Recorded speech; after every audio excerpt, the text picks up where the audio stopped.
মেয়ে আমার পছন্দ হয়েছে গু। কণ্ঠটা খুব চেনা লাগছে। মাথা তুলে তাকিয়ে মেঘ অবাক হয়ে যায়।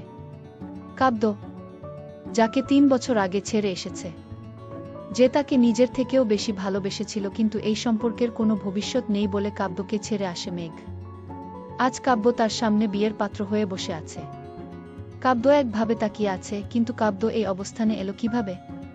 খুব দরিদ্র পরিবার থেকে এই অবস্থায়। মেঘ একভাবে তাকিয়ে আছে কাব্যের দিকে। কাব্য নিচের দিকে তাকিয়ে আছে।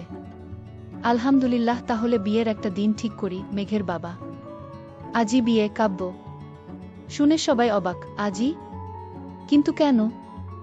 দেখুন, আমি নতুন একটা প্রজেক্ট কাজ শুরু করব, তাই এরপর আমি ছুটি পাবো না, তাই বলছি আজই, যদি আপনাদের আপত্তি না থাকে। কাব্যের বাবা আর মেঘের বাবা দুই খুব ভালোই ঘনিষ্ঠ বন্ধু হয়ে গেছে, তাই এই সিদ্ধান্তে তাদের আপত্তি নেই। মেঘ অবাক হয়ে বসে থাকে। সন্ধ্যা মধ্যে বিয়ের কাজ শেষ করে মেঘকে নিয়ে আসা হয়। রাত 1-1টা বাজে। বাসর ঘরে বসে আছে মেঘ। কিছুক্ষণ পর কাব্য রুমে এসে দরজা লাগিয়ে দেয়। কাব্য এসে মেঘের কাছে বসে। বাহ, আজও তুমি ঠিক আগের মতোই সুন্দরী।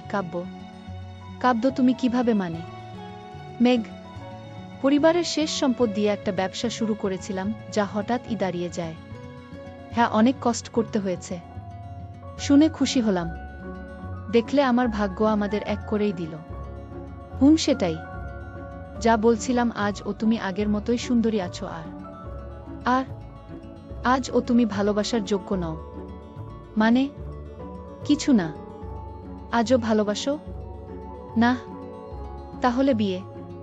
কাব হেসে উঠে দাঁড়ায়। মেঘ, যখন ছেড়ে গিয়েছিলে একবারও ভেবেছ আমার কি হবে? আমার চলার পথ হয়তো কঠিন ছিল, কিন্তু কখনো তোমাকে বুঝতে দেইনি। আর কি বলেছিলে? ভবিষ্যৎ? মেঘ, তুমি কখনো এটা জিজ্ঞেস করতে আমি খেয়েছি কিনা? না। রোজই চাকরি পেয়েছ?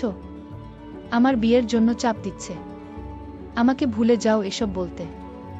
একটা বেকার ছেলের কাছে এই কথাগুলো কতটা কষ্টকর বুঝো? আর বিয়ে? মেঘ এবার বুঝবে ভালোবাসার মানুষ কষ্ট দিলে কেমন লাগে। আর হ্যাঁ, তুমি ডিভোর্সও দিতে পারবে না। কেন জানো? আলহামদুলিল্লাহ, যখন আমার ব্যবসা উচ্চতায় ছিল তখন তোমার বাবা একটা বড় পরিমাণ লোন নেয় আমার বাবার থেকে। আর মেঘ, তিনি যে কাগজে সই করেছেন সেটা আমার দেয়া, যাতে মাসিক সুদ 5% আছে। মানে বুঝো? এই 2 বছরে তার পরিমাণ কত হবে? বাদ দাও, তোমার বোনের ও তো বিয়ের কথা চলছে, তাই না? হ্যাঁ, আমার ফ্রেন্ডের ছোট ভাইয়ের সাথে। পাকা কথা শেষ। আচ্ছা, কেমন হবে যদি বিয়েটা ভেঙে যায়? আর সবাই যখন জানবে বিয়েটা ভেঙে গেছে মেয়ের বড় বোনের জন্য, কেমন হবে মেঘ? ইস, তো আমার কথা মতো চলা ছাড়া কোনো উপায় নেই তোমার। বলেই কাব্য পাশে বসে। মেঘের চোখ ছলছল করছে। এতটা ঘৃণা কাব্যের মনে জমে আছে তার প্রতি। মেঘের দিকে তাকিয়ে কাব্য চোখ নামিয়ে ফেলে। নামো কাব্য। কি মেঘ? বিছানা থেকে নামো। কেন? তোমার সাথে এক বিছানায় ঘুমানো অসম্ভব। যাও ফ্লোরে ঘুমাও। কাব্য, নামো। ধমক খেয়ে কেঁদেই দেয় মেঘ। কাব বিরক্ত হয়ে একটা কাঁথা আর বালিশ ফ্লোরে ছুঁড়ে মারে। তারপর এসে মেঘের হাত ধরে টান দিয়ে বিছানা থেকে ফ্লোরে নামিয়ে দেয়। মেঘ কেঁদেই যাচ্ছে। কাব্য বিছানায় শুয়ে পড়ে। মেঘ কেঁদেই যাচ্ছে। কাব্য বিরক্ত হয়ে উল্টো দিকে ফিরে শুয়ে পড়ে। মেঘ বুঝতেই পারছে না কাব্য এসব কেন করছে। মেঘ শুয়ে পড়ে। কান্না থামছেই না। বালিশে মুখ চেপে কান্না করছে মেঘ। হঠাৎ কাব্য উঠে বসে। এসব নাটক বন্ধ করে আমাকে ঘুমাতে দিন। কাব্য। ধমক খেয়ে মেঘ চুপসে যায়। কাব্য শুয়ে পড়ে। কাব্য আবার উঠে বারান্দায় চলে যায়। সেখানে গিয়ে চেয়ারে বসে মাথা নামিয়ে ঘুমানোর চেষ্টা করছে। মেঘ কাব্যের দিকে তাকিয়ে আছে। এই ছেলে কাব্য? না, কাব্য এমন ছিল না।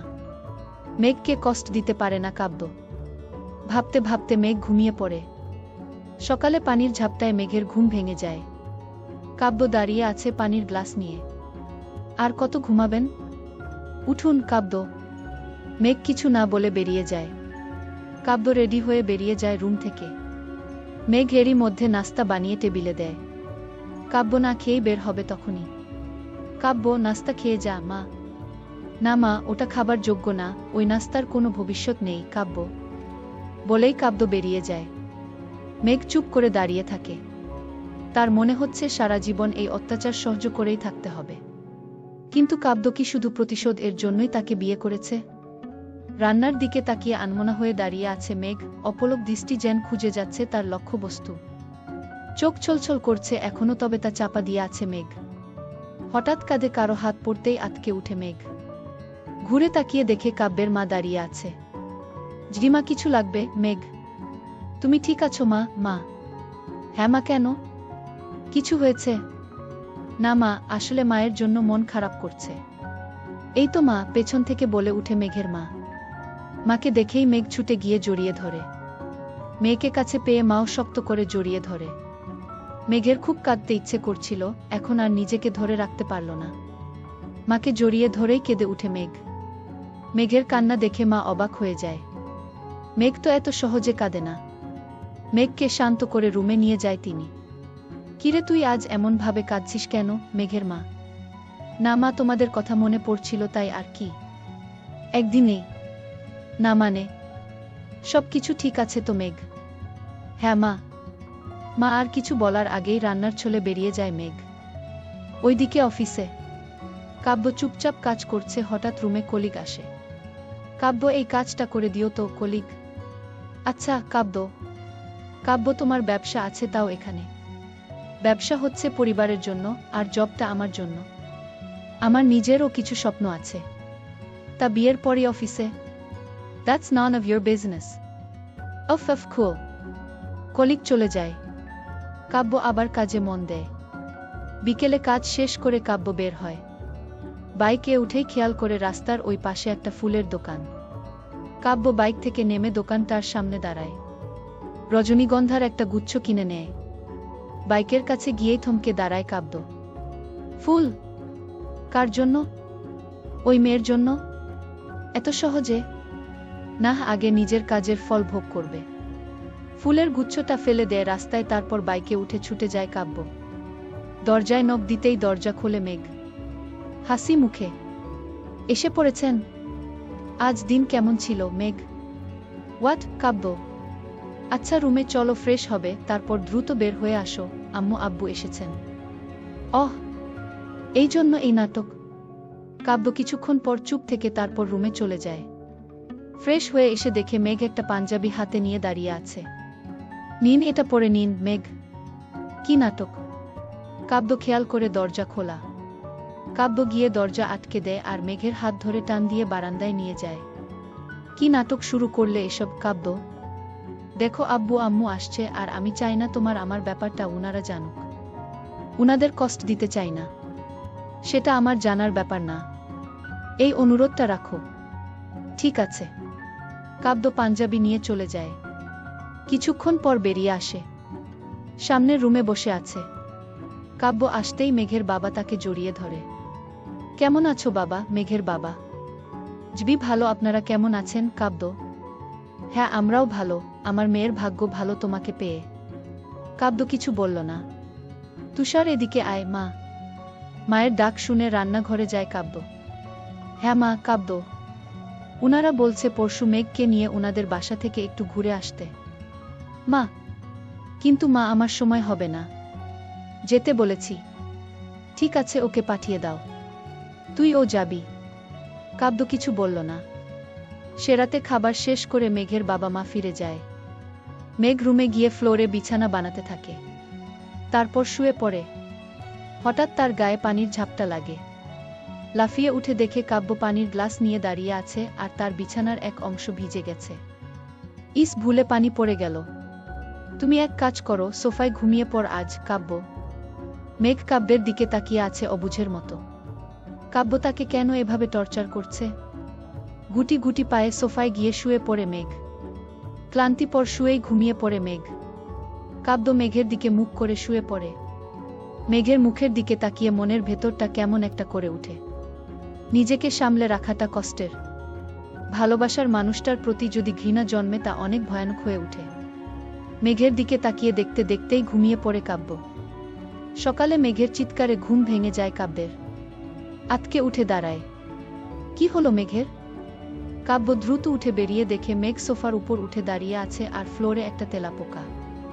এই জন্য এত চিৎকার?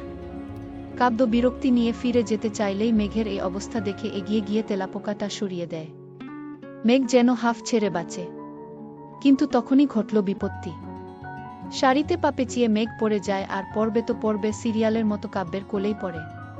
কাব্য বোকার মতো তাকিয়ে আছে। মেঘ দ্রুত নিজেকে সামলে উঠে দাঁড়ায়। কাব্য ও দ্রুত রুমে চলে যায়। রেডি হয়ে অফিসের জন্য বেরিয়ে যায়। অফিসে ঢুকেই কেবিনে গিয়ে দেখে টেবিলের উপর সাদা গোলাপ এর একটা গুচ্ছ রাখা। কাব্য অবাক হয়ে চেয়ারে বসে ফুলগুলো হাতে নেয়। এই ফুল? জাবেদ। কাব্য। তার কলিগ এগিয়ে আসে। হ্যাঁ কাব্য, জাবেদ। এই ফুল আমি রেখেছি। গলার শব্দ শুনেই দরজার দিকে তাকায় কাব্য। দরজার সামনে দাঁড়িয়ে আছে নীল শাড়ি পরে নিশি। নিশি বসের মেয়ে। বলতে গেলে কলেজ থেকেই কাব্য চেনে। কাব্যের সাথে কথা হয় অফিসে আসার পরেই। অল্প সময়েই কাব্যকে ভালোবেসে ফেলে। সব কাজে সাহায্য করে। কাব্যের হঠাৎ বিয়ের কথা শুনে অনেক কেঁদেছিল, কিন্তু জাবেদের থেকে জানতে পারে কাব্যের তার বউয়ের প্রতি কোনো আগ্রহ নেই। আর হয়তো খুব জলদি ডিভোর্সও হয়ে যাবে। নিশি তুমি? কাব্য। হুম, কেন দিতে পারি না নিশি। পারো। জাবেদ একটু বাইরে যাবে? হ্যাঁ জাবেদ। জাবেদ চলে যায়। কাব্য আমি জানি বিয়েটা তুমি ইচ্ছায় করনি। ব্যাপার না, সব ঠিক হয়ে যাবে, কাব্যের হাতে হাত রেখে বলে নিশি। কাব্য উত্তর না দিয়ে কাজে মন দেয়। এইদিকে বাসায় বিছানা গোছানোর সময় কাব্যের ডায়েরিটা খুঁজে পায় মেঘ। হাতে নেয় সেটা। খুলে পড়বে তখনই তার ভেতর থেকে বেরিয়ে ফ্লোরে পড়ে দুইটা ছবি। ছবি তুলে নিয়ে দেখে কাব্যের পাশে একটা মেয়ে। মেঘ বুঝতে পারে কাব্য এখন অন্য কাউকে ভালোবাসে। আর এই বিয়ে তাকে কষ্ট দিতেই। কান্না আসছে খুব। ডায়েরিটা পড়া হয় না আর। সব আগের মতো রেখে দ্রুত বাথরুমে গিয়ে শাওয়ার ছেড়ে কাঁদতে থাকে মেঘ। এই কষ্ট কেন? কাব্য তাকে কষ্ট দেওয়ার জন্য বিয়ে করেছে, এই জন্য নাকি কাব্য অন্য কারো বলে? বুঝতে পারছে না মেঘ। হয়তো কাব্যকে এখনো সে ভালোবাসে, নাকি আজই কাব্যের প্রতি ভালোবাসা আসছে। প্রশ্নগুলো সূচের মতো আঘাত করছে মনে। বিকেলে কাজ শেষ করে কাব্য বাসায় ফিরবে তখনই বাইকে উঠে বসে নিশি। চলো নিশি। চলো মানে কাব্য, আজ তোমার বাসায় ডিনার করব, আন্টিকে বলেছি দুপুরেই। বাহ ভালো তো। কাব্য কিছু না বলে বাইক স্টার্ট দেয়। বারান্দায় দাঁড়িয়ে মেঘ রাস্তার দিকে তাকিয়ে আছে। হঠাৎ দেখল কাব্য একটা মেয়েকে নিয়ে ফিরেছে।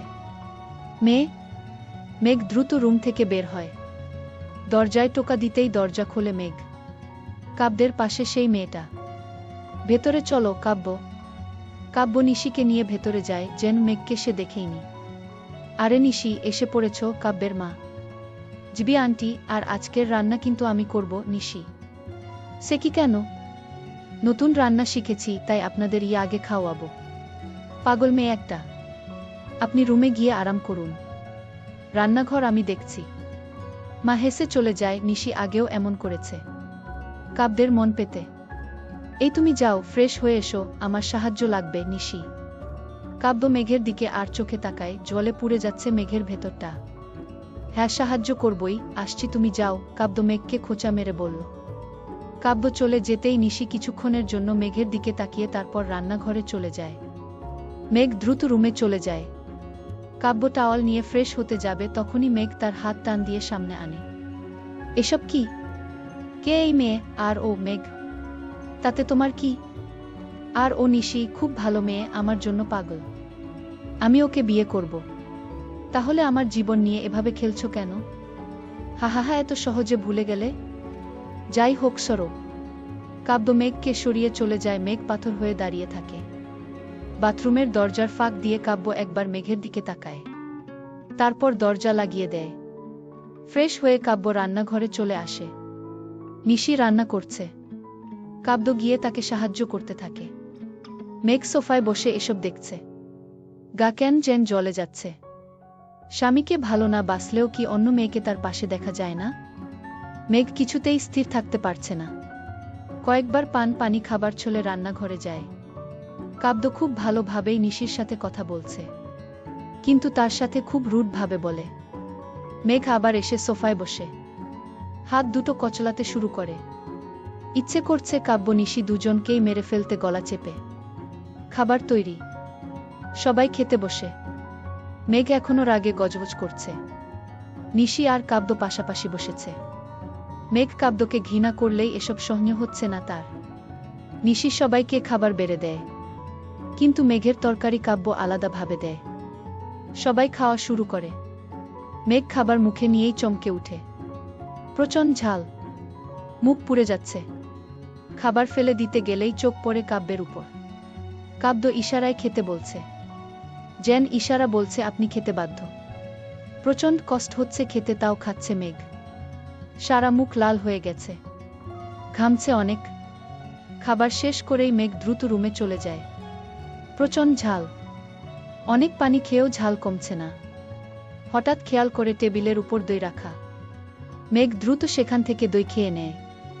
ঝাল কমতে থাকে। এখন একটু ভালো লাগছে। কাব্য এত খারাপ, এত পাষাণ, এত কষ্ট দিচ্ছে তাকে ভেবেই ঢুকরে কেঁদে উঠে মেঘ। হঠাৎ একটা প্রশ্ন জাগে মনে, এই দই এর বাটি এখানে কে রাখল? মেঘ কিছুক্ষণ চুপ হয়ে থাকে। এরপরই শুনতে পায় বাইরে কারো ফিসফিস করে কথার শব্দ। মেঘ ধীরে ধীরে দরজার কাছে কান পাতে। রুমে ঢুকেই দেখে কাব্য তার শাড়ি হাতে নিয়ে দাঁড়িয়ে আছে, আর শাড়ি মাঝ বরাবর ছেঁড়া। মেঘ অবাক হয়ে তাকিয়ে আছে, আর কাব্য ও চুপ করে তাকিয়ে আছে। তোমাকে কে বলেছে আমার জামা কাপড় এর সাথে শাড়ি রাখতে? এখন টান দিতে গিয়ে কিসে যেন লেগে ছিঁড়ে গেছে কাব্য। মেঘ কিছু বলল না। মেঘ ভাবছে কাব্য ইচ্ছে করেই শাড়ি ছিঁড়ে ফেলেছে, কিন্তু তা কিন্তু না। তাড়াহুড়া করে জামা বের করতে গিয়ে এমনটা হয়েছে। মেঘ কিছু না বলে চলে যায়। কাব্য আর কিছু বলল না। রাতে মেঘ আর কাব্যের খুব কাছে আসেনি, দূরে দূরেই ছিল। পরের সকালে কাব্য উঠে পছন্দের সাদা শার্টটা বের করে, কিন্তু পরেই মন খারাপ হয়ে যায়। একটা বোতাম ছেঁড়া, এখন এত সময় ও নেই যে ঠিক করবে। আবার শার্টটা খুলে বিছানায় ফেলে অন্যটা পরে বেরিয়ে যায়। মেঘ রান্নাঘরে গুনগুন করে গান গাইছে আর রান্না করছে। মন ভালো তা না, তবে মন ভালো রাখার চেষ্টা। কাব্য বেরিয়ে যায়, এটা দেখেও মেঘ কিছু বলল না। কাজে গিয়ে কাব্যের কেন জানি খারাপ লাগছে। কাল শাড়িটা ছেঁড়ার পর মেঘ কেমন যেন চুপ করেছিল। ধুর, তাতে কাব্যের কি? সে তো এটাই চায় মেঘ কষ্ট পাক। কিন্তু বিকেলে কাজ শেষ করে কাব্য বাইক নিয়ে বেরিয়ে যায়। কিন্তু কিছুটা যেতেই দেখো সামনে নিশি দাঁড়িয়ে আছে। বাইক থামায় কাব্য। নিশি, তুমি ফ্রি আছো? কাব্য, হ্যাঁ, কেন? নিশি, বাইকে ওঠো। নিশি কিছু না বলে উঠে বসে। কাব্য বাইক টেনে শপিং মলে চলে যায়।